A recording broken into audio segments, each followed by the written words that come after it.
Mr. Sibal, Mr. Kamath, Mr. Paul, Mr. Jethmani, Mr. Maninder Singh, and the solicitor.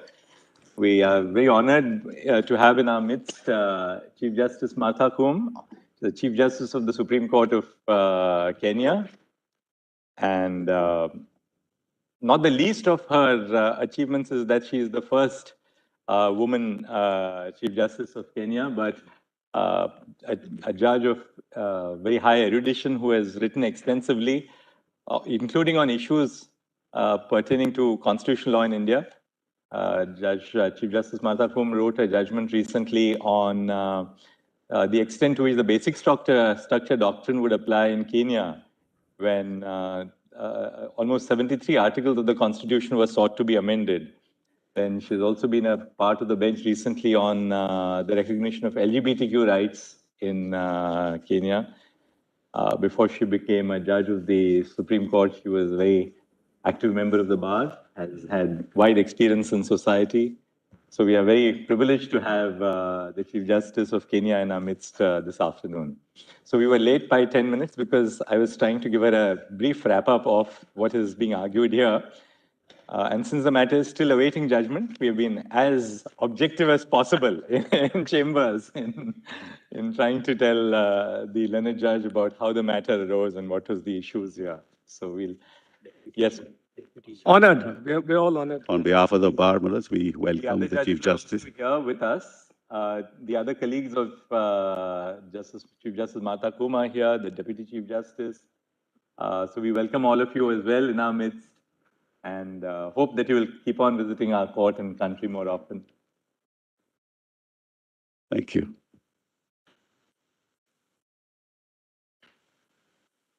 Yes, Mr. Jethmani. Well, I was reading in paragraph 237. Instead of reading the 17-page note, why don't you formulate what the essential points are? Yes. So that then we can, we know where you stand. But at the end of each, I was going to make my proposition. At the end of each. So I just finished this. Why don't you formulate what you have to say so that we'll read the note. There's no difficulty. Yes. May I just finish reading 237 and 238, or it's not? Your lordships are familiar with it. We've already read that judgment. Right. Continue from your note. I'll read. Or if you can formulate what your submissions are, isn't that may be better? If you can. So as I said, my submission on this aspect of the matter, first, of course, it's not necessary to go into any revisit of the judgment in Nabam Rabia. But if the lordships do want to revisit it, it should be for reaffirming the view enunciated, in particular by the decision of Justice Mishra, which is that he's disabled. A speaker or a deputy speaker is disabled for his functions as a speaker at the time of a notice to remove him, and not at a subsequent stage when that notice is under consideration. Yes. Now, so that view, I'm now reading page 6 of my note, is fortified by the following submissions. The fact that a prior notice of 14 days is to be given, as your lordship's got that, Manoj? I'm at page 6 of my note. Presents every opportunity to those aggrieved by the said notice to thwart the intention of the notice. A speaker or a deputy speaker whose removal is intended will be tempted to take all steps available to him to dissuade or prevent the mover of the motion from proceeding with it further in that 14-day period. So that 14-day period provides him an opportunity which not only is capable of being misused, it has been misused, and I showed that particularly with reference to the facts of the instant case. And that's my second proposition, that subsequent events revealing gross misconduct and partisanship on the part of the deputy speaker, as more particularly set out here, and I'll come to those, during the 14-day notice period, vindicate the view in Nabam Rabia regarding the period when the deputy speaker or speaker disability under Article 181 commences. Then third, Article 181 deals with the situation where the resolution for the removal of the speaker is under consideration and prescribes the restrictions on the speaker or deputy speaker, that at a sitting, that article is concerned with a sitting of the Legislative Assembly. Please note that, my lord.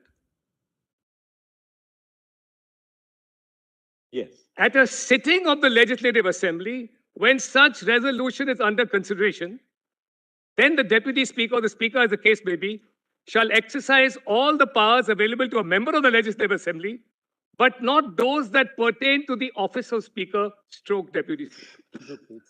Now, my lord, this is logical. I'm sorry. Yes. This is logical as the notice for removal is from the office of speaker, deputy speaker, and not as a member of the Legislative Assembly. While Article 181 uses the word any resolution and not notice of intention for removal of the speaker, that is because while consideration of the resolution has to be during the sitting of the Assembly, or it can only be when the House is in session, a notice of intention can be given even when the Assembly is not sitting. So Article 181 itself does not prohibit a construction that a deputy speaker cannot act as such deputy speaker from the time a 179C notice is moved. 181 deals with a sitting for consideration of the Legislative Assembly. And below the rules between 179C and 181, that is notice given and then 181 consideration of the notice, there is a vacuum. That vacuum is filled up by Rule 11. The House itself has made rules as to what will happen in that interregnum.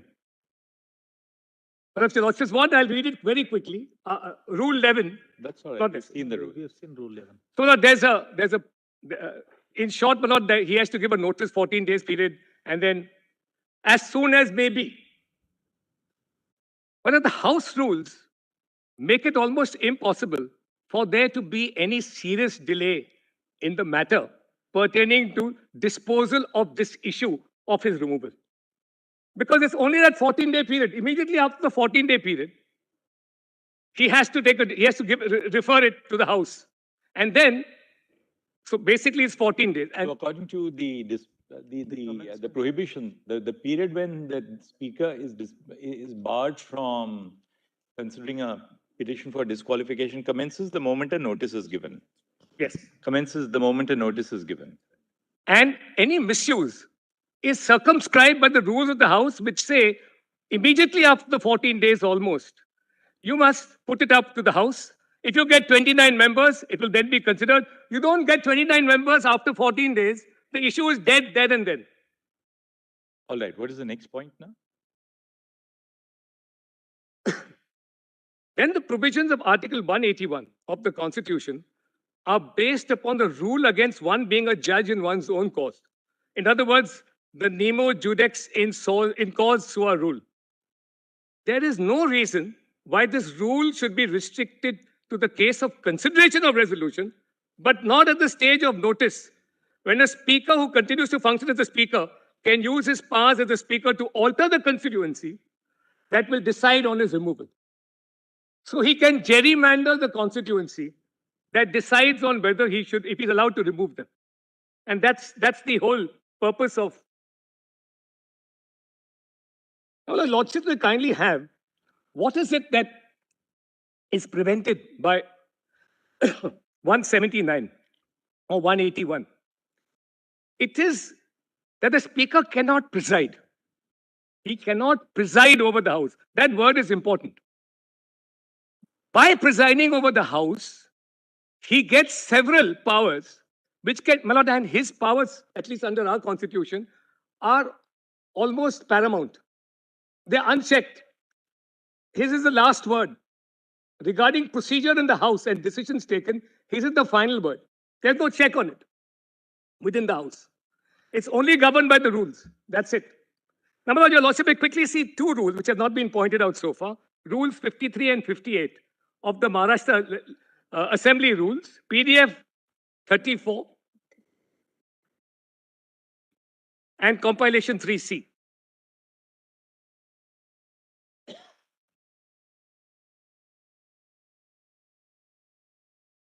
Is the PDF page? PDF 34. 34.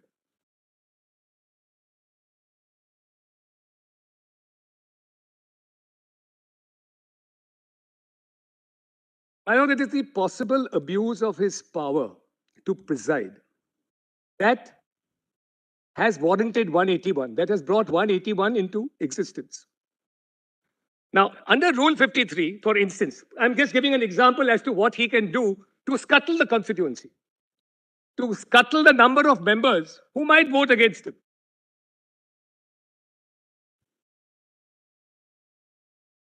The Speaker may direct any member who refuses to obey his decision or whose conduct is in his opinion grossly disorderly to withdraw immediately from the assembly, and any member so ordered to withdraw shall do so forthwith and shall absent himself during the remainder of the day's meeting. Now, this is a part of suspension, essentially. So on that day, on a particular day when he's being voted, he can resort to this power and there's no check. That is why his powers of presiding over the House are suspended when his motion is under consideration for his removal. Now, my lord, by a parity of reasoning, what applies here should equally apply to that 14-day period, because he can scuttle members during that time. In fact, as happened in this case, he can totally ignore the notice at all. A speaker prone to doing that, as he has done in this case, can well not scuttle the entire removal procedure. And I'll briefly remind your lordship at the appropriate time as to what he did in this case. So, for logical reasons, there is no ground to distinguish between the 181 stage and the 179 stage. The nemo judex rule will and must apply at both stages. Otherwise, you check him at the 179 stage, but he can scuttle the entire removal motion at the 14-day period 179 stage.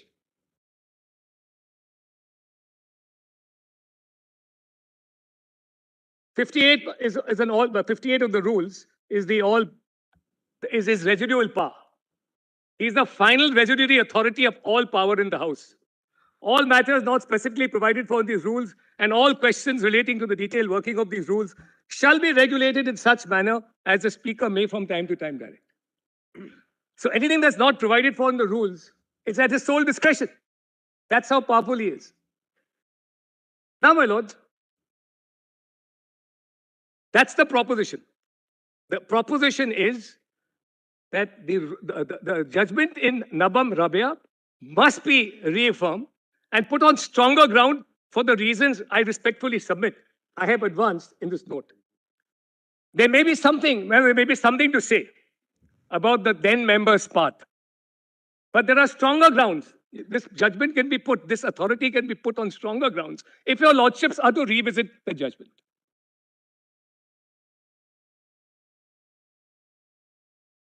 Now, I come to the next factual conspectus, and that is now on 22nd June. On 22nd June 2022, Sunil Prabhu, acting as Chief Whip of the Shivsena Legislature Party, issued a notice calling all members of the SSLP to attend a meeting to be held at the CM's residence on the very same day at 5 p.m., failing which consequential action against the delinquent MLAs under the relevant provisions of the Constitution of India would be taken recourse to. The said letter was replied by Shri Eknath Shinde on the same day, disputing the authority of Sunil Prabhu and further stating that Bharat Gogwavle had been appointed the Chief Whip of the SSLP. It was also said in the same letter that the notice was invalid, PDF page 51. In view of non-attendance by Shinde and other MLAs of the Shiv Sena, an illegal resolution was passed.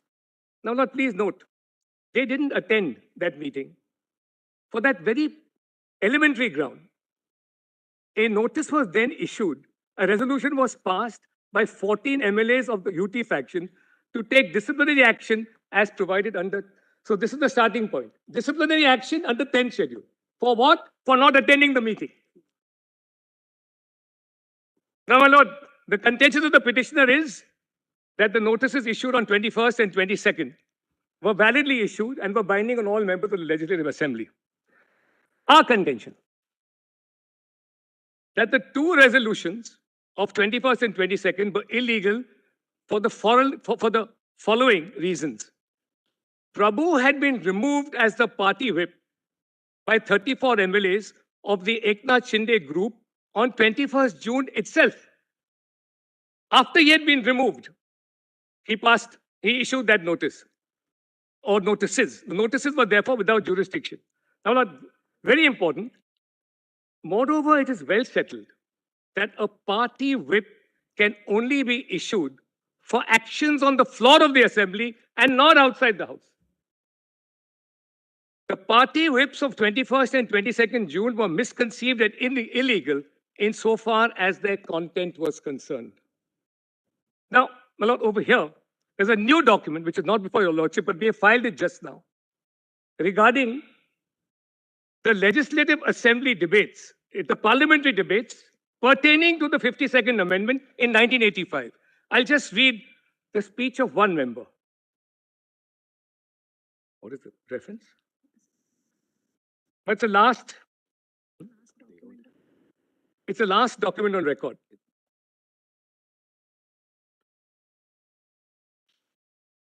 Last document means where? Where is it? Is it scanned? Hello, we just filed it in the lunch break. I'm sorry, my lord. We just discovered this document. All right, you can just refer to it. Where is it? Now, my lord, this is the speech. What happened, my lord? And there's another provision. Who's the speech by? By Sharad Dighe, one of the members of parliament in the Lok Sabha, who said this. Now, what happened was, originally, the bill had 3 provisions under 2. 2A as it presently stands, 2B as it presently stands, and 21C. There was a third provision. That third provision permitted disqualification for activities outside the house. Now, I haven't got the exact provision, but I'll get it by this evening and tender it. Because we only just discovered this. The third one was removed. By debate, it was deleted. 21C was deleted, and your lordship will just see one. It's at PDF 38, your lordship can just note. Where is the marked part? This is what he says. This is what Mr. Dighe says in the parliamentary debates of 1985. I'm reading from the parliamentary debates. Now there have been several clauses in this bill, and I am happy that the law minister has also announced that 2 of the clauses are to be amended. As far as clause 2, subclause 1, paragraph C is concerned, that has to be deleted, and paragraph B has to be amended suitably. It was very much necessary to delete paragraph C because if a member has to be expelled from a political party in accordance with the procedure for anything done outside the house, it would have created several practical problems, and it would have given a handle especially to the bosses of smaller parties where this paragraph would have created some difficulties. Therefore, the main principle of this disqualification is that for something which a member does in this house, in the presence of this house, such as voting against the party or abstaining from voting against the direction of the party. Now, this is something which is proved beyond doubt. No other inquiry is necessary by any other committee or anybody else. So it is very clear that any act done by a member in the presence of a presiding officer, namely voting or abstaining from voting, would entail him to this disqualification. So there is no injustice, no chance of any injustice being done, nor is there scope for any doubt whether he has committed that act or not. Therefore, from that point of view, acts done outside the house have been deleted or are proposed to be deleted now because there would have been the question of proving them. Some doubt may arise, and there will be the question of giving a hearing to the member, and also the rules of natural justice would have to be followed. So the whip squarely applies for disobedience on the floor of the house. It doesn't apply to acts outside the House. This is not to say that 21A is out. 21A is still there. But isn't that on the merits of the disqualification exactly. petition? Yes, that's add up This to. wouldn't really help you But at right all. now, I'm not on the.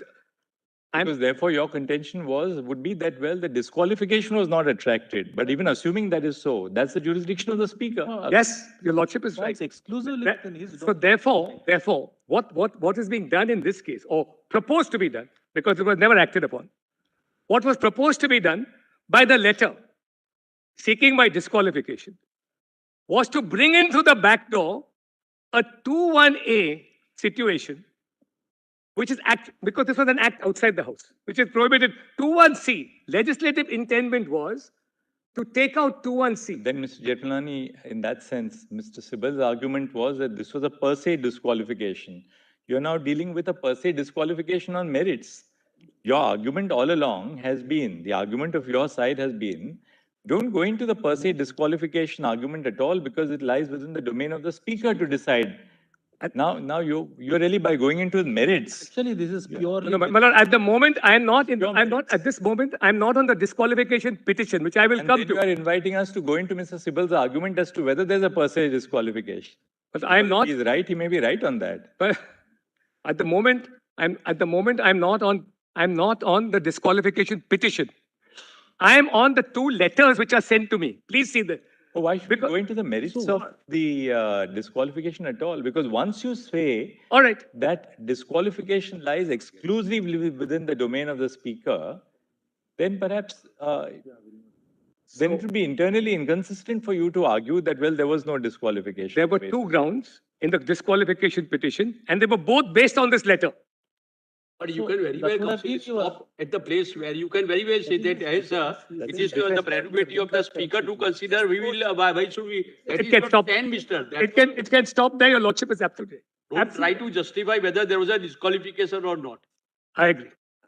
I don't need to go that far, but since those two letters were the very grounds of my disqualification, Okay, Mr. Bijay. All right. What is the next point now, Mr. now the next one. Mr. Jethmalani, what was the page number since we've got that downloaded, airdropped to us? Just tell us the page. I'm saying Nabam should be No. reaffirmed. The speech, On last debate. the debate that you refer to of 85, it's been airdropped to us just now. Just indicate the page, please, for us. Yeah. What page? It's been said. Page 38. Page 38. 38, all right.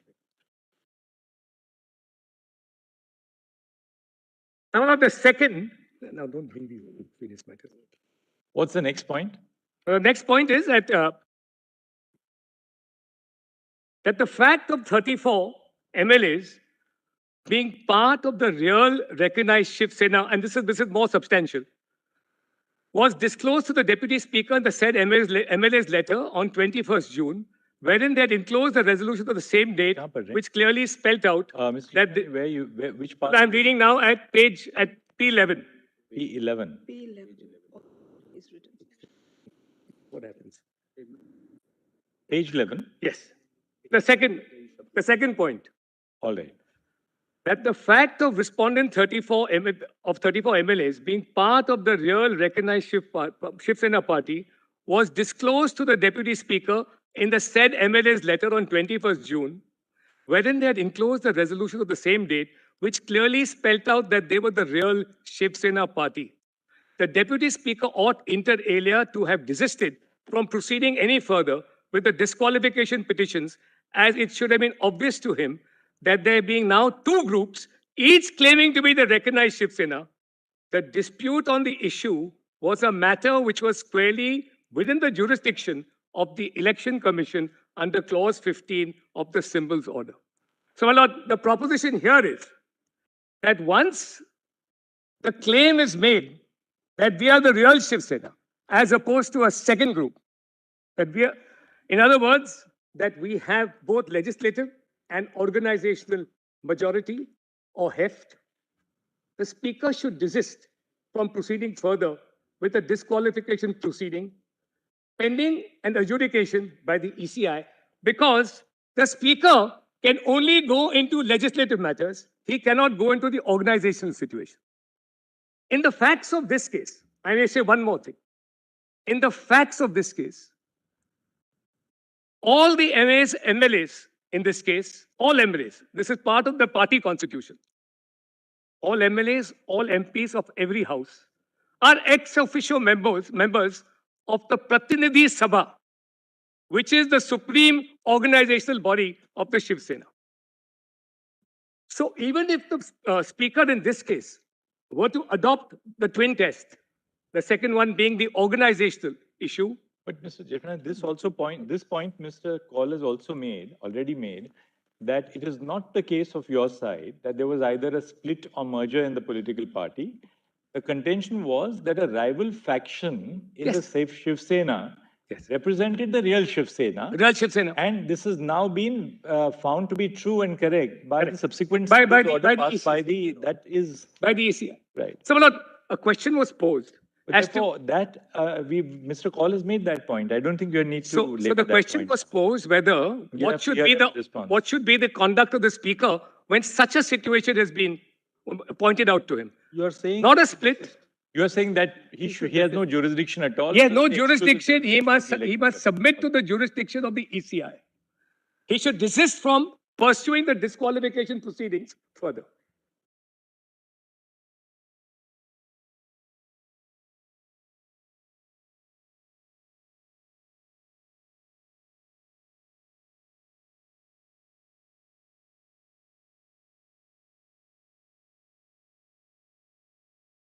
Now, my lord, we come to the very important aspect of this matter, which actually takes out the foundation of the applicability of Nabam Rabia. Now, on 24th June 2022, the Deputy Speaker wrote an email to the advocate for the 34 MLAs in response to their notice of 21st June under Article 179C, stating that he could not recognize the email ID from which the notice under 179C was sent. Therefore, he would take no further action until and unless the genuineness or veracity of the said signatures on the letter or the email ID is ascertained. So, in fact, he ignored Nabam Rabia, or ignored it on extremely specious, frivolous grounds, that I could not recognize it and I would wait for verification. That verification was never communicated. So where is Nabam Rabia even involved in this case? You either ignored the dictates of a constitutional bench judgment, or alternatively, you ignored it, you rejected it on the basis of extremely flimsy grounds. But in any event, you never acted upon it. That notice under 179C never ever obstructed the speaker from what he went on to do, because he contemptuously ignored it on specious grounds. And he disobeyed the then mandate. Nabam Rabia was good law and he ought to have obeyed it. So now this is the real nub of the issue, when the whole case is one of deemed disqualification. And Nabam Rabia is invoked because of that notice under 179C. That you hindered me in my job as speaker by issuing that notice, notwithstanding the fact that Nabam Rabia was good law. In fact, you were not hindered. Factually, you were never hindered, because you tossed my notice into the dustbin. But that's the end of anything further. Your deemed disqualification doesn't apply now. Right. Okay. Then, my lord, something very important starts from 25th June. On 25th June, the Deputy Speaker issued summons. Now, my lord, all along, we are told that there are 39 MLAs. Your lordship has made all those calculations on 39 MLAs. Now, my lord, there's a serious issue here. The Deputy Speaker on 25th June issued summons to 16 MLAs only, informing them that a disqualification petition had been filed against them, which was served along with all annexures only on 16 MLAs. Now, for the first time, they inform us. And this is a very serious issue. First time they inform us is on the 14th of July, when a disqualification petition allegedly dated 27th June. Now, I will point out the pleadings very briefly, or I'll just point out there has never been any reference to a 27 June disqualification petition. Admittedly, it was not served on us. Admittedly. The so-called 27th June petition for disqualification of the remaining 23 MLAs, apart from 16. Lordship remembers there were 39 MLAs. 16 MLAs has been the theme throughout. Even during the hearings in the Supreme Court, which they've carried against. The hearing in the Supreme Court on the 29th and the 29th, when they moved the Supreme Court to challenge the governor's decision to call for a floor test, even on that date, the reference was only to 16 MLAs. But in arguments, it is being sought to portray that all 39 MLAs were received disqualification notices. Now, there's a second aspect here, a legal issue. The Lordship turns to page 12. Regarding that notice, regarding the disqualification petition.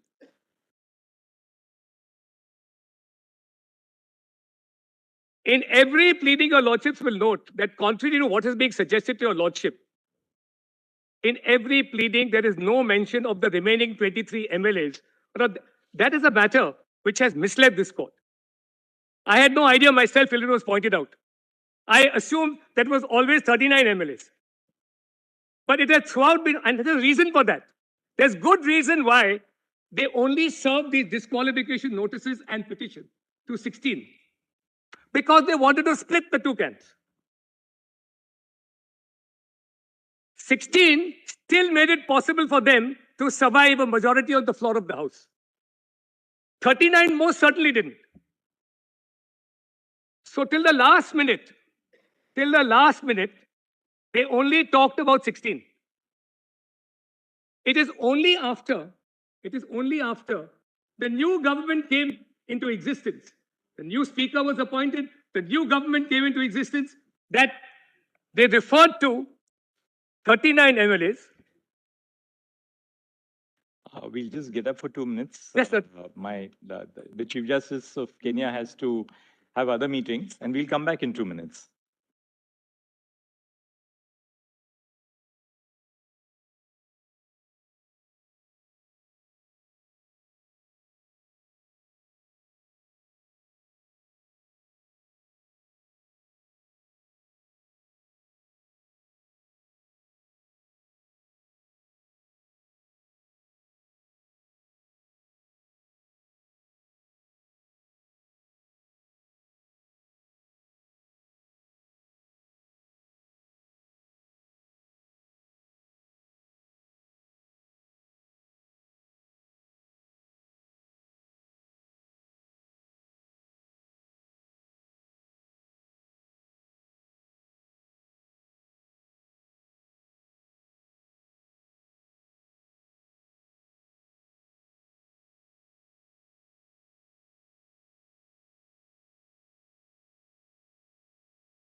So according to you, it was only after the new government came. For the first time, in a petition, your Lordships may note of 8th July, yes, which they filed before this court, In that 8th July petition, they said 39 MLAs totally, and they referred to a disqualification petition of 27 June, which nobody was served, and they never referred to any of their earlier pleadings.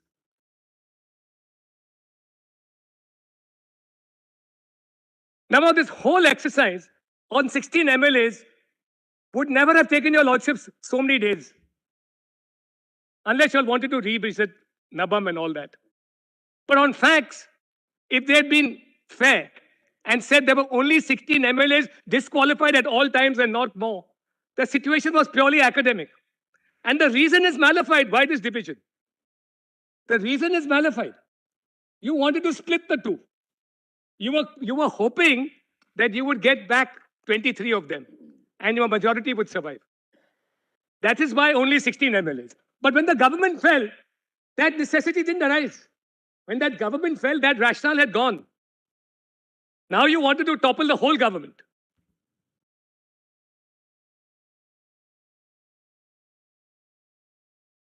On this disqualification issue, a second major fault on the part of the speaker. He gives me 2 days to reply. Now, it is very important. A little factual digression is necessary, but it is a little law and a little factual because this is very important. But this reveals malefice on the part of the speaker in the extreme. Sorry, deputy speaker. Incidentally, there was no speaker for 2 years in Maharashtra. There was no speaker at all. Yes. The deputy. Now, my lord, within 7 days, please see Rule 73B. It said PDF 129 JC1. Sorry. What does Rule 73B say? Yes. Statute compilation. 15 days, right? 7 days. 7 days. Sure. Okay, that's fine. We can go. But that's all I want to point out. Really, it's 7 days. But what is important is, whereas the Maharashtra Assembly rules may be subject to Article 212, which says irregularities of procedure can't be looked at by a court. Mere irregularities. If it's a serious irregularity, the latest judgment of Justice Khanvilkar's 3-judge bench says that if it involves a question of natural justice in another Maharashtra Assembly case, then it's escalated to the level of a constitutional provision which must be obeyed. And a violation would be 14, 21, etc. But as far as the disqualification rules are concerned, and when I talk about 7.3b at page 12, this is not part of the assembly rules. This is now part of the disqualification rules.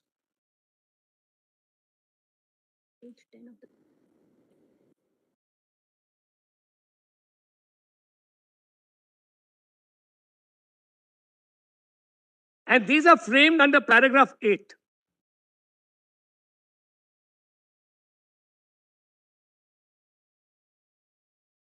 And my submission is that these rules are mandatory, and any breaches of them by a speaker stroke deputy speaker are not immune from judicial review as per other procedural regulations under 208.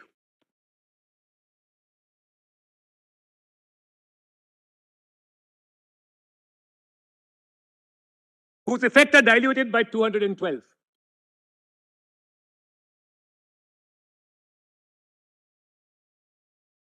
Now, just 2 paragraphs of 2 different judgments. Actually, I've set out, but your lordships may just see Kyoto's judgment. PDF 129, judgments compilation 1.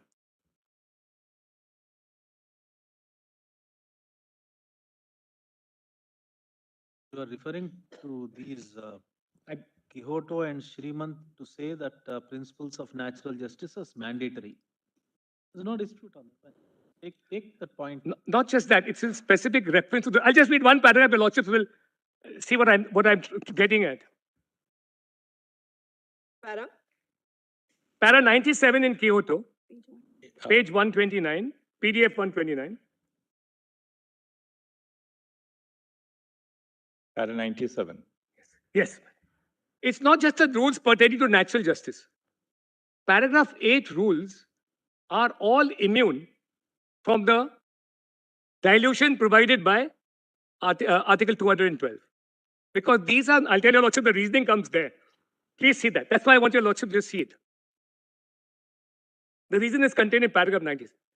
That apart, even after 1986, when the 10th schedule was introduced, the Constitution did not evince any intention to invoke Article 122 or 212 in the conduct of resolution of disputes as to disqualification of members under Articles 191 and 102(1). The very deeming provision implies that the proceedings of disqualification, the deeming provision says these shall be deemed to be proceedings of the House. The very deeming provision implies that the proceedings of disqualification are in fact not before the House, but only before the Speaker as a specially designated authority. The decision under paragraph 6(1) is not a decision of the House, nor is it subject to the approval of the House. The decision operates independent of the House. A deeming provision cannot, by its creation, transcend its own powers. There is therefore no immunity under Articles 122 and 212 from judicial scrutiny of the decision of the chairman, speaker or chairman exercising power under paragraph 6(1) of the 10th schedule. Now, my Lord, 6(1) includes the whole gamut of procedure, starting with the petition for disqualification. The entire gamut of the procedural provision, 6(1),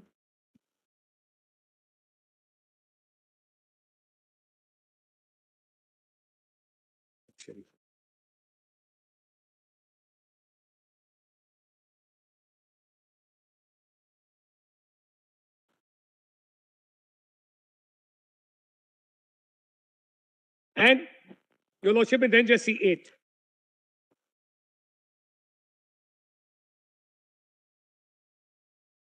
Para 6(1), right?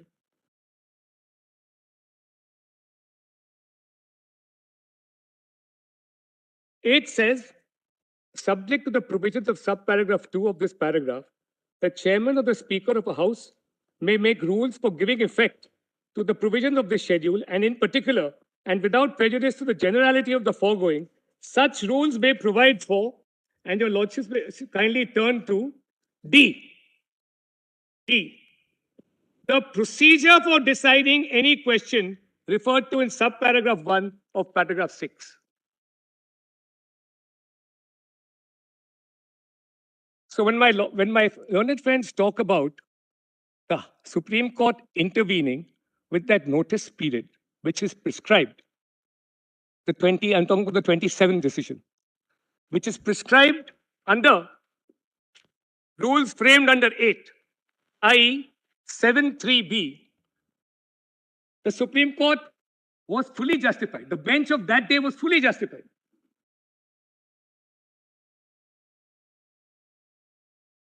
Apart from the fact that it ill behoves a legislative assembly to say that rules framed by it under a constitutional provision can be blindly ignored by it.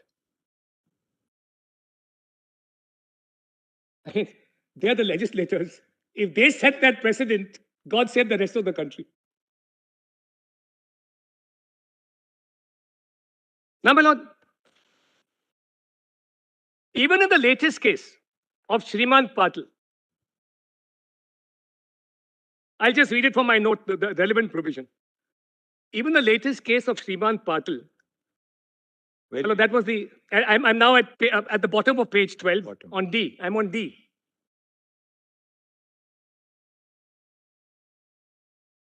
Even in the latest case of Shrimant Patil, this was I believe, the Karnataka Assembly case, where time for a reply to a disqualification petition was contrary to the rules of the Karnataka Assembly, the court held in paragraph 190.7 as under. Our findings on allegations of not granting specific time in all the above cases are based on the unique facts and circumstances of the case. But actually, after Kyoto's case and the elevation of those rules under paragraph 8, there should never have been any leniency in time given to file a reply to a disqualification notice. You are affecting not only the MLA but his constituency. It should not be understood to mean that the speaker could cut short the hearing period. The speaker should give sufficient opportunity to a member before deciding a disqualification proceeding and ordinarily follow the time limit prescribed in the rules of the legislature. So an exception was carved out in that case, but now, my lord, on the one hand, a disqualification petition is given to us. The speaker ignores Nabam Rabia. 2, he gives me a 2-day instead of a 7-day period. 3, what happens? Now, my lord, kindly see. I am now on 13, and this is a very important aspect. While those disqualification proceedings are pending, everything is done to prevent me from coming for a hearing. Please see. Now, my lord, I would request your lordships, this is the prelude to my petition before this honorable court on the 27th. This is what actually happened. I did pray for staying of the disqualification proceedings, and in my respectful submission, even had a quia timet, my learned friend Mr. Kaul pointed that out, even if a quia timet injunction had been granted, restraining the speaker from pursuing the disqualification proceedings on the ground that a constitutional provision, i.e. 179C, was being ignored. Because Nabam Rabia was the law at that time. Right? Even if they had done it, which they didn't do, there would have been nothing wrong with it.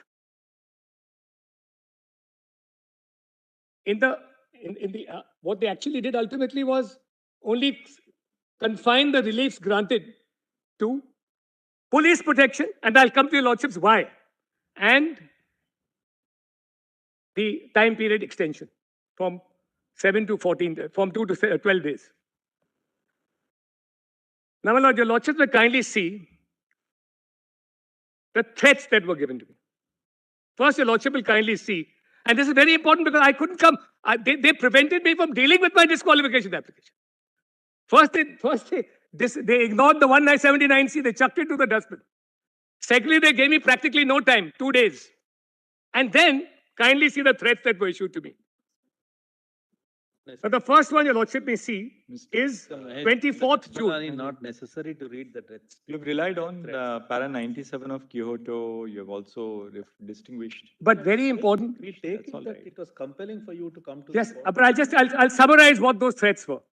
First of all, my lord, security to, I was out of Bombay. Security to my family members was withdrawn.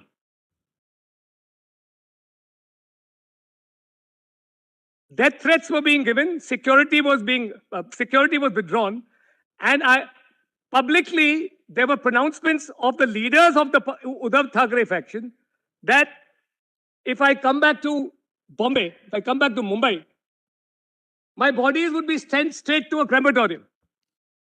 That's the nature of threats. In view of that, I had to move the Supreme Court for multifarious reliefs. Out of those, on the 27th, only 2 were granted. There were serious death threats. My lord, one of them, a gentleman called Tanaji Sawant, an MLA, I think he was the minister of the government when the government was united. His office was burnt. It was the most serious situation at that time. And kindly see the response. Now, I don't want to tread on the solicitor's province. But your lordship may just see the letter of the governor at that time. Because, my lord, this shows the kind of information that the government was always receiving, continuously receiving, which ultimately culminated in his decision to cause a flaw test.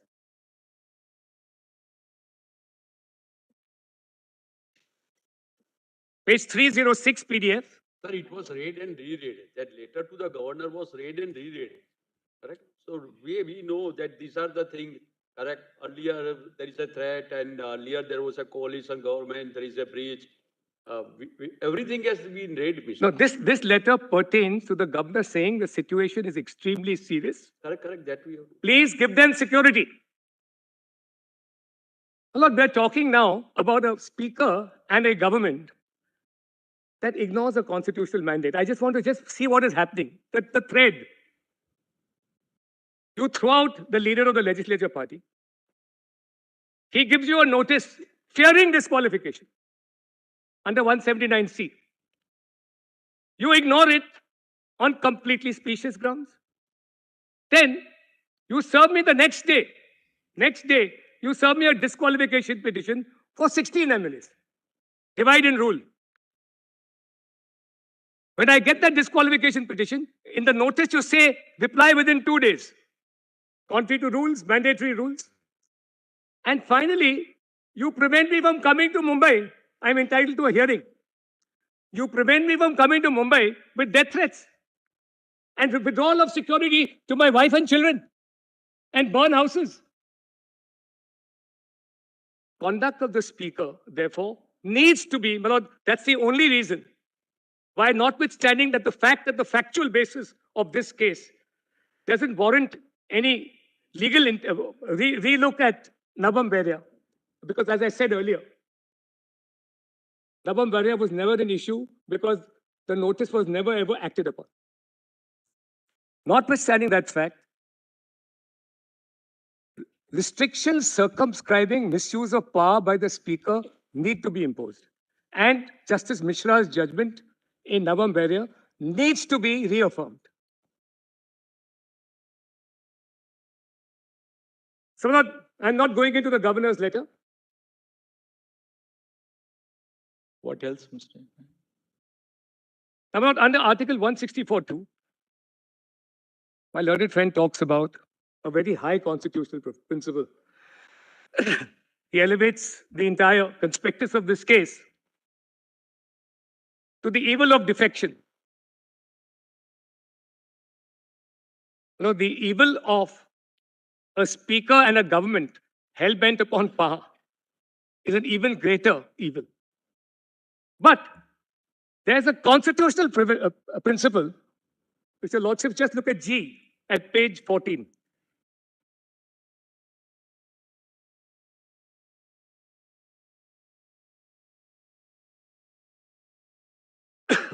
The principle emanates from 164(2), which says that the Council of Ministers are collectively responsible to the Legislative Assembly of the state. What does this mean in practice? It means that when the Council of Ministers collectively lose the support of the majority of the House, they have to step down. So, much higher than the evil of defection is the principle of majority rule in this country. That is paramount. And the principle of majority rule is to be found, there are judgments on 164(2), is to be found in 164(2). That and that's why the governor is given the right to form a new government headed by that person, not headed by a political party, headed by that person who commands the majority in the House. And he has to ignore, says Rameshwar Prasad and Shivraj Chauhan, which my learned friend Mr. Kaul read out, he has to ignore the fact of any potential disqualification of those members who might support the new government.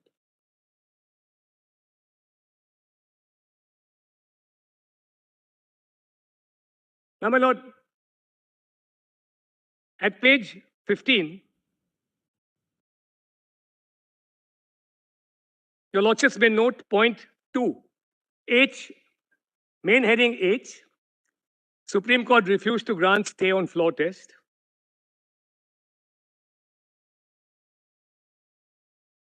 And 2.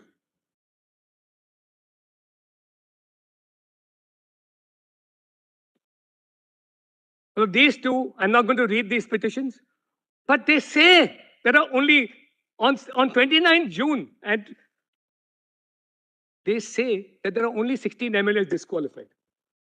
That is the last date on which anything could have affected them. 29 June itself, the petition was for disqualification of 16 MLAs. As I said, the 16 MLAs issue came only on, and now till today we don't know the number of that petition. It was allegedly filed. It was allegedly filed before the deputy speaker. We do not know the disqualification petition number till today. It is placed before your lordships. What's the page? I'll just give your lordship the page. Never served upon us. But the contention is 39 MLAs all along.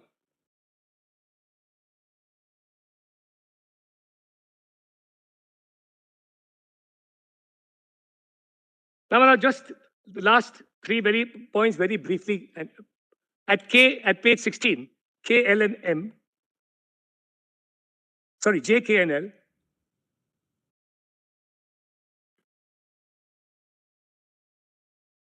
The flaw test was never held. Although there's some limit to causation in the law. To say that Mr. Uddhav Thackeray resigned because of all that went before is, my lord, stretching credulity to the nth degree. He resigned because he knew he had lost the majority.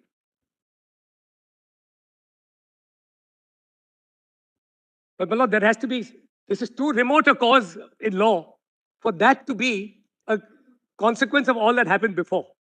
He voluntarily stepped down. Now, my lord, JKL, I'll just read it out quickly and then I conclude. The question of deemed disqualification. There is no such concept as a deemed disqualification. Disqualification has to be actual, and there is a mandated procedure for disqualification proceedings. My lord, I request your lordship to just indulge me and read Rule 7.7. This is under the disqualification rules, not now under anything else, and not under the assembly rules. Page 10. 7.7, your lordships were referred earlier.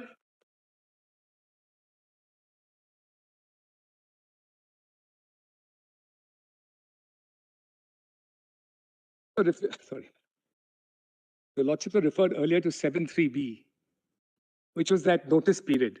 Now, 7.7 is the rest of the procedure. Please have a look at it. And for the question of deemed disqualification. It's page 12 of the statute compilation volume.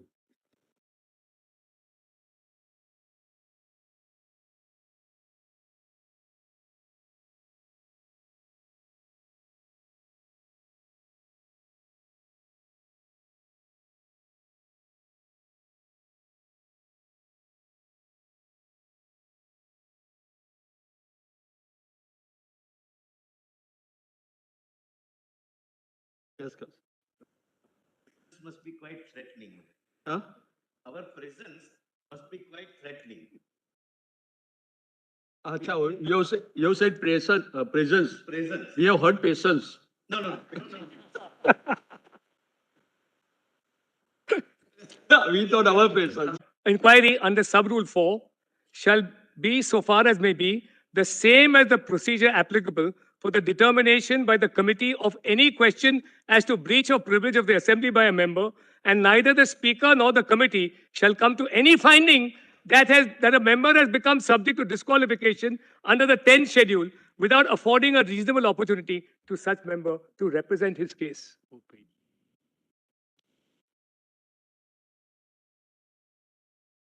There has to be a mandatory hearing in this matter. There cannot be a disqualification without a hearing.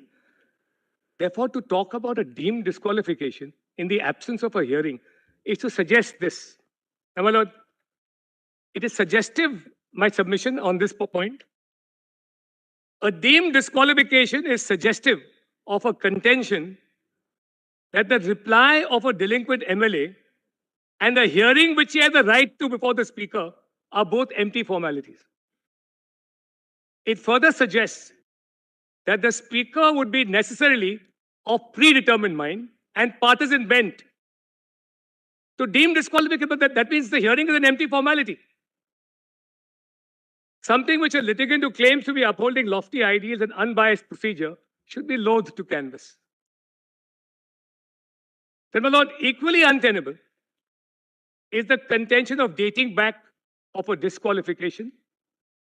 The judgments in both Rana and Patil are no authority for setting the clock back on all events that took place up to the date of the action which made an MLA liable for defection.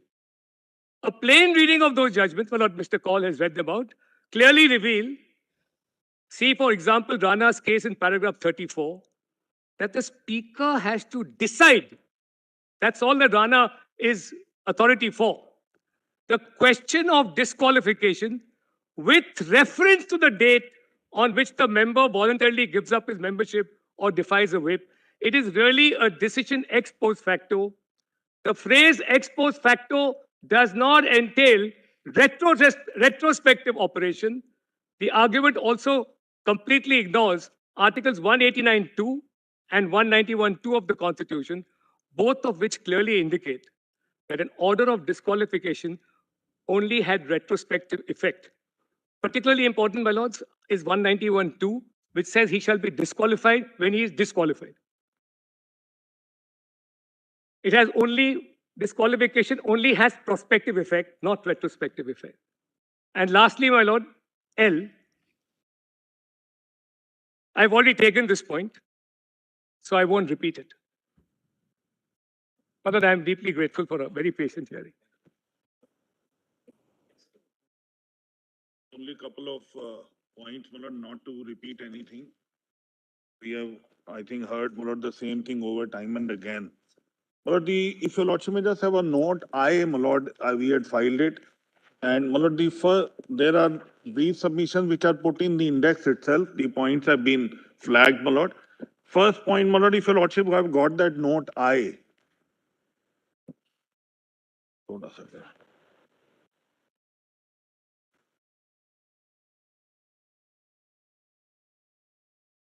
What aspects will you be dealing with, Mr. Milord, I am dealing with the 3 or 4 aspects, Milord. One being on Nabam, Milord, very briefly, which is not specifically highlighted. Number 2, Milord, 42 pages. Quixoto para 122 with relation to 21B. And Milord, the 2 judgments which they have relied upon on the other side to contend, Milord, that there is a permissibility under the constitutional scheme for the court to deal with a disqualification petition directly. And the Karnataka judgment is, my lord, a Bible on not attending meeting constituting a disqualification under 2(1)A. Lord, I'm going to, with reference to para 122 of Kyoto, it is only 2 kinds of meetings, my lord, which fall under 2(1)B. My lord, the first point is, Nabam. And that, my lord, respectful submission is rule against participation of the speaker till the time, my lord, the removal resolution process is completed. My lord, if your lordship may come to the index, kindly skip the first one. My lord, there is a 1-page index. Rule against participation. So first point, your lordship may skip, the relevant dates your lordships have considered, noted down. I'm not reading anything from there. The first is rule against participation of the speaker. Kindly come to that at page 5. Page 5. And, my lord, your lordship may take it, my lord. I'm not reading anything unless, my lord, your lordships have not seen any part. Now, my lord, rule 181 is against participation of the speaker. 179 is removal. Now, my lord, my respectful submission is 181 is founded on the basic principle of conflict of interest. That where you are personally involved or your personal action is or activity is going to be considered, you should remain out. This conflict of interest, my lord, gets elevated to the level of constitutional adjudication. A conflict of interest at the degree, my lord, even in executive functioning, if you have to now test it for a constitutional adjudication, the level would be far higher. So, my lord, there is a dissent, my lord, intra-party dissent which can be shown. And, my lord, the rule against participation of the speaker. And, my lord, this became a question in the constitutional validity challenge which was laid before this honorable court in Kyoto. that intra-party dissent is also a part of the constitutional scheme as well as democracy, how do you create a balance? This, my lord, is laid down, and I made a submission earlier, my lord. The proviso to 179C is the beginning of that rule against participation. Proviso to Article 179C is the commencement of the time duration. I'm sorry. No. Yes. Time duration of commencement of rule of non-participation, and it gets concluded in terms of the main provision of 179C when the removal resolution is considered in the House. Kindly have a look at that, my lord. 181(2) is rule against participation. This is my submission, my lord, based on the conflict of interest, and when it is to be tested in the touchstone of the constitutional adjudication, because clause 6 of the 10th schedule is constitutional adjudication by the speaker. Now, my lord, if your lordship may kindly see the next page, at my lord, page 6 of my written note, para number 5, which reproduces the relevant portion of 179C. Yes. And I'm not going to read it, my lord. My respectful submission is that the proviso is the commencement of that non-participation period to begin, and main proviso to 179C is the conclusion when the removal resolution is taken in the House. Then, my lord, clause 11 from the legislature rule, Maharashtra legislature rules have been reproduced. I'm not reading it.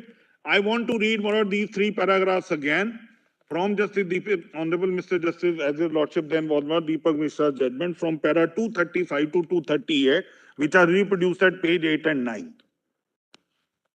Now, my lord, when this conflict of interest is raised to the level of constitutional adjudication, and, my lord, the inter-party dissent is to be kept in mind, on the basis of which the validity of this entire schedule was upheld, 10th schedule was upheld. Kindly come to 235.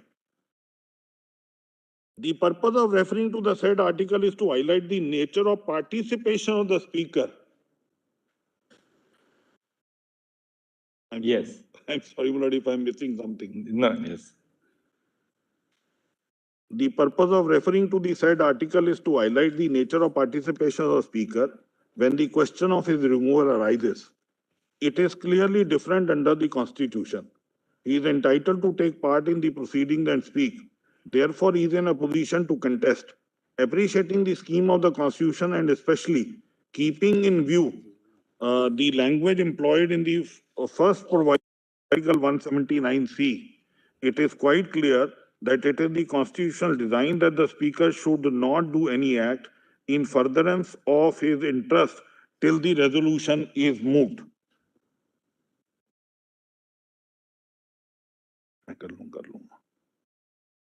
Then 237. The aforesaid reasoning eloquently speaks of the power, position, and the status of the office of the speaker enjoys under the Constitution. It also states about the scope of the fiction. The court has constricted the power of judicial review and it has restricted it to the state, carving out certain extreme exceptions. It is because the speaker, while exercising the authority, jurisdiction, exercise the power of constitutional adjudication, the concept of constitutional adjudication as constitutional value in a parliamentary democracy and constitutional value sustain the democracy in a sovereign republic. The speaker is expected to maintain propriety as an adjudicator. The speaker, when functions as a tribunal, has the jurisdiction, authority to pass adverse orders. It is therefore required that his conduct should not only be impartial, but such impartiality should be perceptible. It should be beyond any reproach. It must reflect the trust reposed in him under the Constitution. Therefore, the power which flows from the introduction of 10th schedule by constitutional amendment is required to be harmoniously construed with Article 179C. Both the provisions of the Constitution are meant to subserve the purpose of sustenance of democracy, which is a basic feature of the Constitution.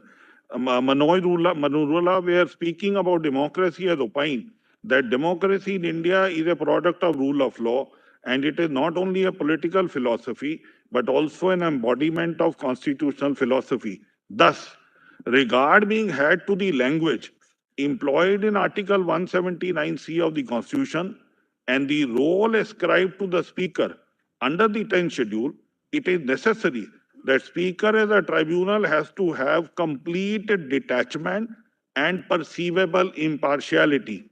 When there is an expression of intention to move the resolution to remove him, it is requisite that he should stand the test and then proceed. That is the intendment of Article 179C, and the said interpretation serves the litmus test of sustained democracy founded on rule of law, and the founding fathers had so intended, and the constitutional value, trust, and morality unequivocally to suggest. It would be an anathema to the concept of constitutional adjudication if the Speaker is allowed to initiate proceedings under the 10th schedule to the Constitution after intention to remove him from office is moved. The 14 days period being mandatory, the words all the then members gain more significance. The Constitution has confidence in the Speaker. I would like to call it repose of constitutional confidence. Simultaneously, the command is to have the confidence of the majority of the actual or real figure. This understanding is gatherable from the express provisions of the Constitution, and it clearly brings in harmony between constitutional confidence or trust and the constitutional control. Be it stated, the position has to remain the same even after introduction of 10th schedule to sustain the robust vitality of our growing constitution, and it embraces the seminal spirit of rule of law that control all the powers, even the prerogative powers. So, my lord, therefore, this is how, my lord, the court brings in a balancing between these two, my lord, apparently areas which may be in conflict with each other, but your lordships, my lord, brought an interpretation to ensure that it is a smooth functioning. Now, my lord, this is founded on the principle of elimination of conflict of interest. And, my lord, that conflict of interest, when it is required to be demonstrated in a process of constitutional adjudication, your lordships laid down the duration of rule against participation of the Speaker from the date of issuance of that intention of notice of moving the resolution and its completion when the resolution is moved, and, my lord, whether it is sustained or it is not sustained. So that's the first respectful submission, my lord. Does not require any fresh look, because these reasoning is very, very sound, my lord, and is based on the principles which have stood the test of time. Now, my lord, if your lordship may then come to kindly move a little ahead on the next part of my note, my lord. My lord, Rana was pressed time and again with utmost respect to the other side. Please see Rana. Rana is a judgment which clearly reveals and clears the way for entertaining a disqualification directly by the courts. My lord, Rana is a case, my lord, and I will only make one line submission here, which has also been made earlier. The original disqualification petition is considered by the Speaker. It is then met a fate of its non-sustainability by the High Court. The matter when came to your lordship, no, your lordship then said, now there is no need to remand and we will rule on it. To rely on this judgment to say no, it gives a permissibility to the other side to raise a submission that the Speaker's jurisdiction should now get vested with the courts, and courts should come under an obligation to consider such a petition at the threshold. My lord, is not permissible. It, my lord, it would not deserve any approval by your lordships. My lord, page 13. There cannot be and should not be any deemed, my lord, disqualification. My lord, civil consequences, compliance with principles of natural justice, prejudice caused on the removal of an elected member of the House. My lord, it would be, with utmost respect to my friends on the other side, would be preposterous to even suggest that when a particular action can have such consequences, that you remove an elected member, inflict an election again on the same constituency. Can there be that there is no notice and hearing?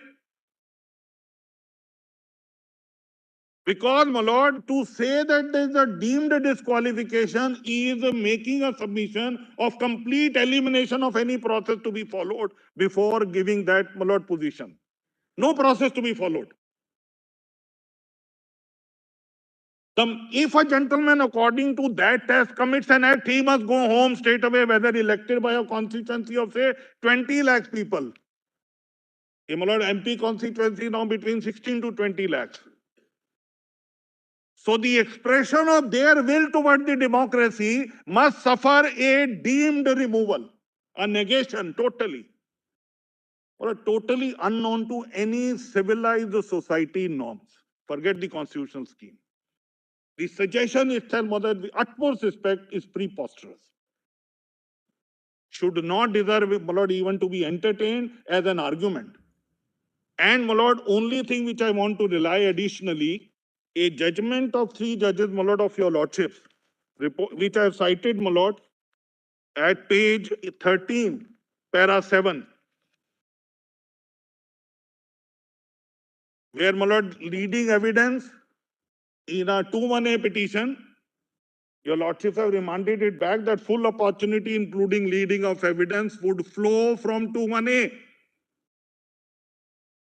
Malad, this is 2022 to SEC 759. A short judgment, Malad. I'll leave the copy with you. Manipur judgment. I'm sorry. Manipur judgment. Yes, Malad. Now, Malad, after that, I want to read 122 in this background, Malad. We start from page 14, 122 of Kyoto. Malad, intra-party dissent was one of the argument to, Malad, to establish unconstitutionality and invalidity of the 10th schedule. That one of the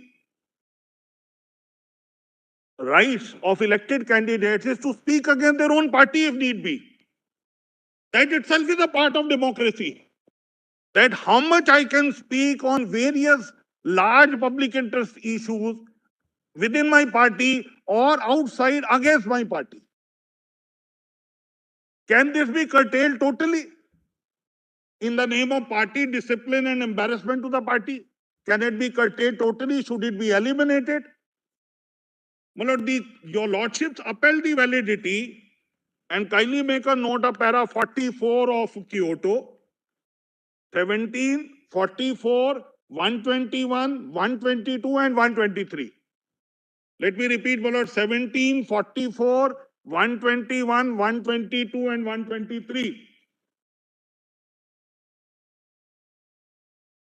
Now, my lord, your lordship may also make a respectful, kindly consider a respectful submission. If your lordship may kindly see clause 2 of the 10th schedule, which is reproduced at page 14. My lord, the grey area now only remains is 2-1A. 2-1B, your lordships have decided in Kyoto 122, and I'm going to read it, my lord. My lord, your lordships have dealt with this matter even in the 239 AA first round of the Constitution bench. Any and every direction. What is the meaning of any in such constitutional provisions? Kyoto, my lord, is relied upon in the 239 AA by your lordships. In paragraph, it says, any can't mean every. Number 2-1B uses the word any direction. Kindly have a look at 2-1B. If he votes or abstains from voting in such house, contrary to, please mark the next word, any direction. So the argument raised was, wherever any is, it would include every. Any has no other meaning but to be every.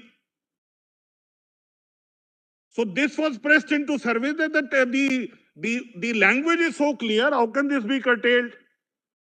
Now, my lord, if your lordship now kindly see page 15, where para 13 of Kyoto is reproduced, Kyoto dealing with 2-1A says, literally meaning 2-1A means when you leave a party. When you leave a party, that is 13. 17, my lord, your lordships record the contention on intra-party dissent to remain a very, very important right of every elected member. Kindly now come to Malord 121 at page 17. 121. 44, my lord, your lordship may make a note. I am not reading it. I'll just bother your lordship from 121 and 122. Your lordship may also add 123 there, but I want to read these two. We may now notice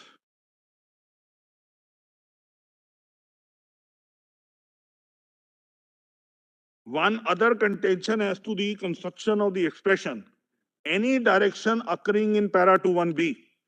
It is argued that if the expression really attracts within its sweep every direction or whip of any kind whatsoever, it might be unduly restrictive of the freedom of speech and the right of dissent, and that therefore should be given a meaning limited to the objects and purposes of the 10th schedule. So, state question, my lord, and your lordships utilizes the, my lord, interpretation by limiting that power. Kindly see 122.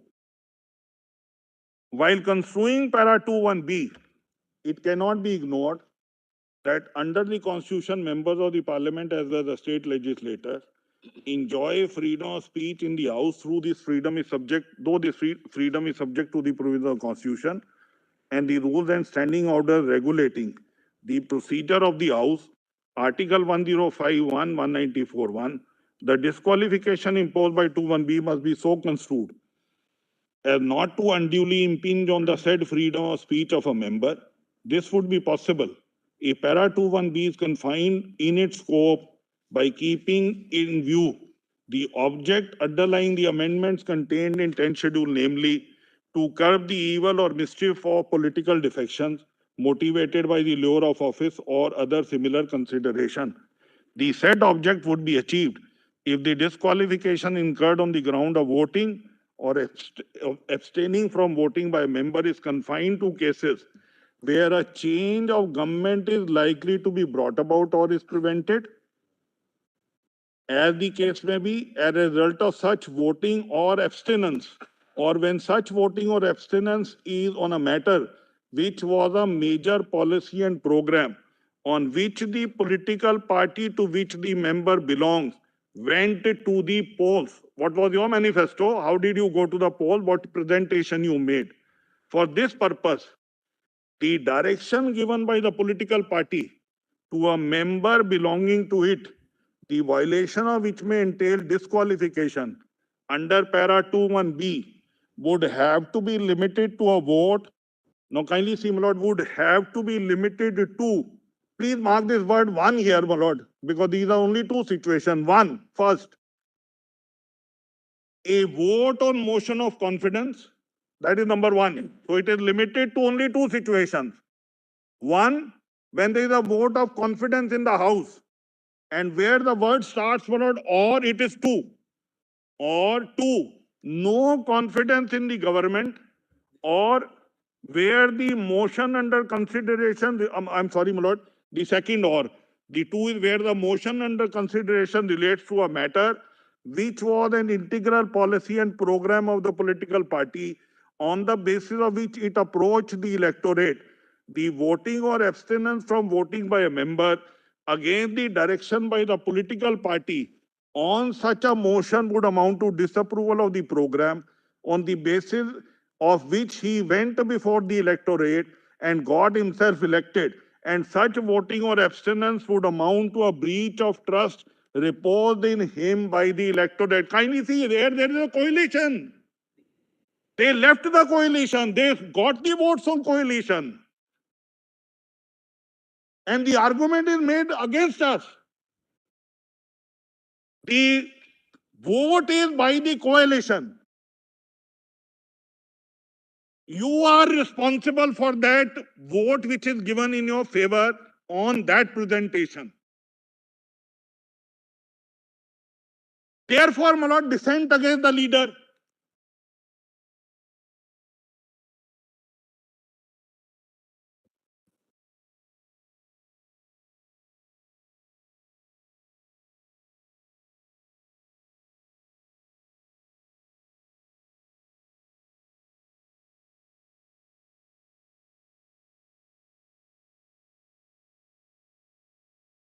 So therefore, my lord, my respectful submission is this,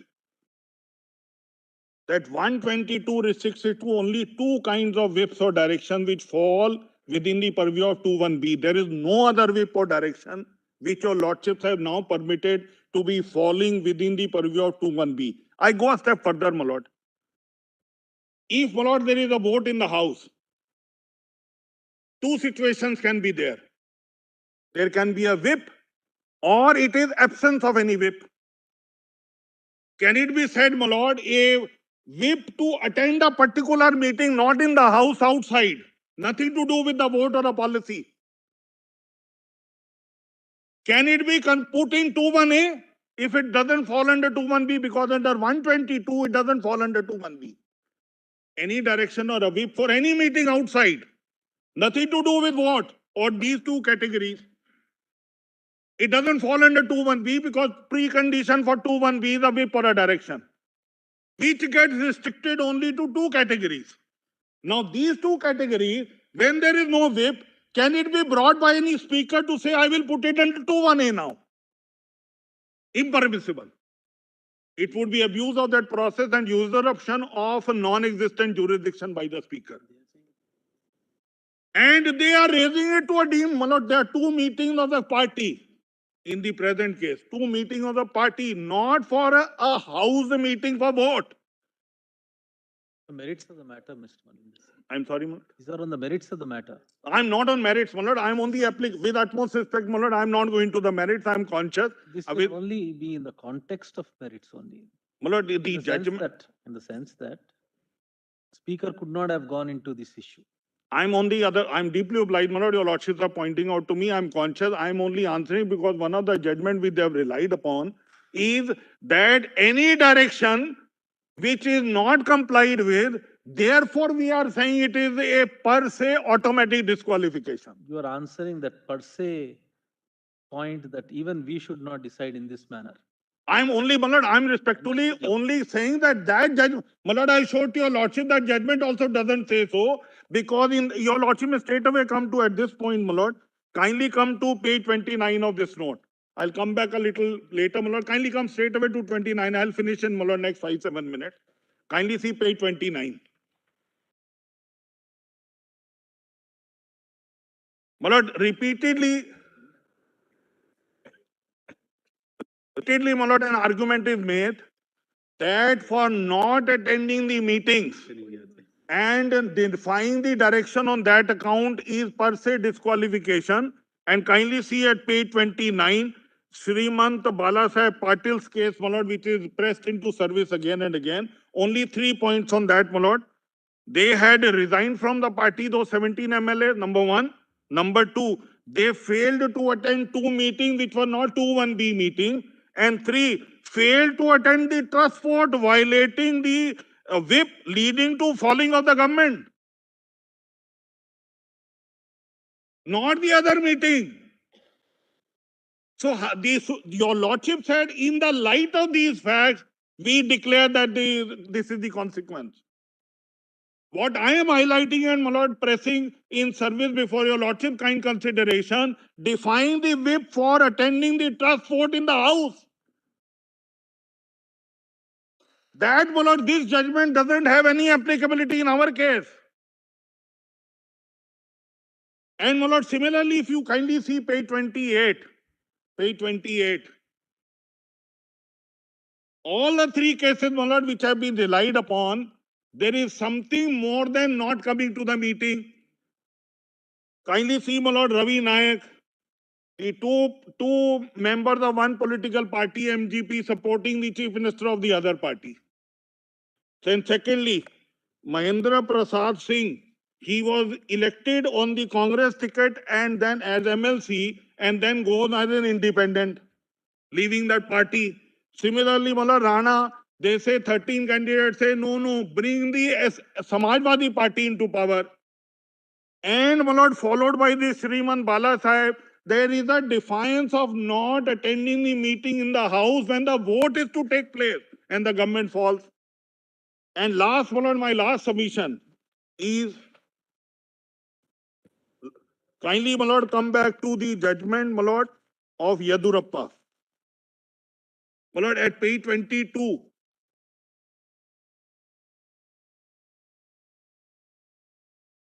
Page 22, my lord, of this.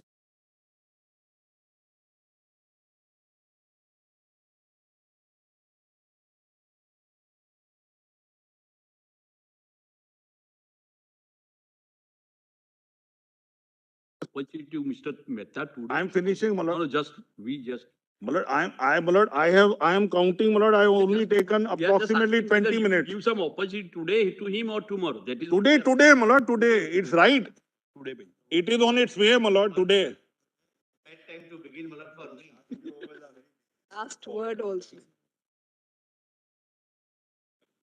Very dangerous. Very dangerous. To begin, my lord. True, My lord, I knew at serial number 4 I will have this, my lord. Your lord. Fits with the fading light.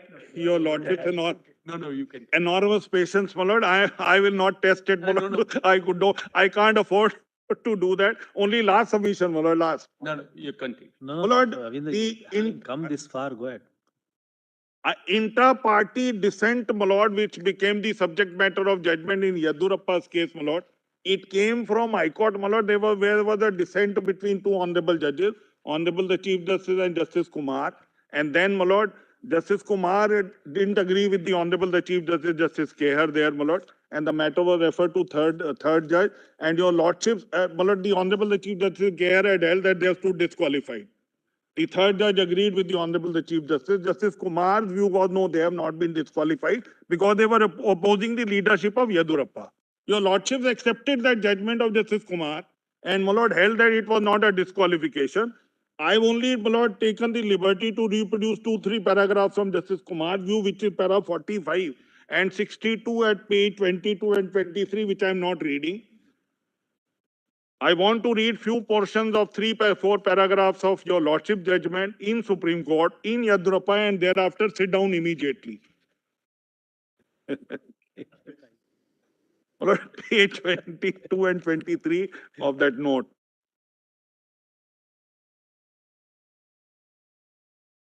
45 and 62 I'm not reading. Your lordship may just mark it. I only want to read 2-3 paragraphs in here.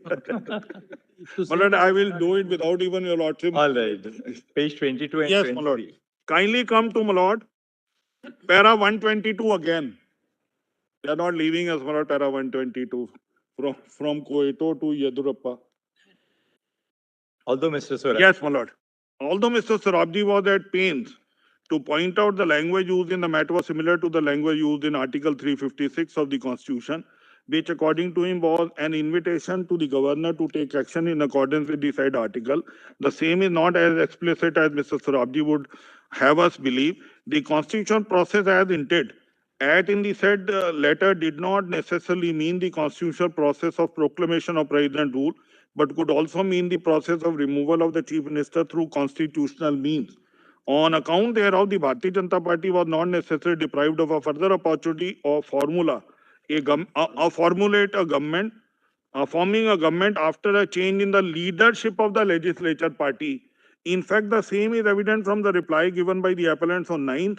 In reply to the show cause notice is issued to them, they re-emphasize their position that they are not only continued to be members of BJP, but would also support any government formed by BJP and by any other leader other than Shri so-and-so of the state. The conclusion arrived at by the speaker does not find support from the contents of that letter. It so as to empower the speaker to take such drastic step as to remove the appellant from the membership of the House. 128. In arriving at such conclusion that by such short notice, no prejudice has been caused to the appellant since they had filed their detailed reply to the show cause notice, the speaker had relied on two decisions of this court in Mahesh Chandra Prasad Singh and Ravi Nayak, wherein it had held that 1986 rules were directly and not mandatory in nature, and as a result, the order dated 10-10-10 could not be set aside only on the ground of departure therefrom.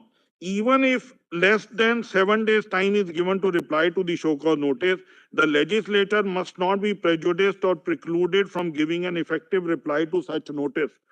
The procedure adopted by the speaker, para 147, seems to indicate that he was trying to meet the time schedule set by the governor for the trial of strength in the assembly and to ensure that the appellants and the other independent MLAs to disqualified prior to the date on which the floor test was to be held. Having concluded the hearing on 10/10/10 by 5 p.m., the Speaker passed a detailed order in which various judgments, both of Indian Court, Foreign Court, and principles of law from various authorities were referred to on the same day, holding that appellants had voluntarily given up their membership of BJP by their acts and conduct, which attracted the provision of 2(1)(a) of 10 schedule to the Constitution, whereunder they stood disqualified. The vote of confidence took place on 11/10/10, in which the disqualified members could not participate, and in their absence, Shri so-and-so was able to prove with majority.